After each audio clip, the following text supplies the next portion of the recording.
High বন্ধুরা, কেমন আছে সবাই? সকাল সকাল বেরিয়ে পড়লাম একটু পুজোর বাজার করতে। আমার মতো কে কে সবাই শিবরাত্রি করেছো? পুজোর বাজার কমপ্লিট করে বাড়ি এসে একটু আলতা পরে নিলাম। দেখো কেমন লাগছে। তারপরে একটু ঘরে পুজো দিয়ে নিলাম ঠাকুরকে।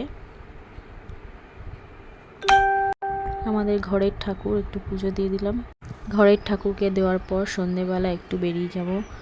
পাশে মন্দির আছে বাড়ির পাশে, ওখানে গিয়ে একটু মন্দিরে পুজো দেব। মন্দিরে চলে এলাম। দেখো বাড়ির পাশেই আমাদের মন্দির, শিব মন্দির। তো সেখানেও লাইন পড়েছে, সব জায়গায় এখন লাইন, লাইন ছাড়া কিছু হয় না।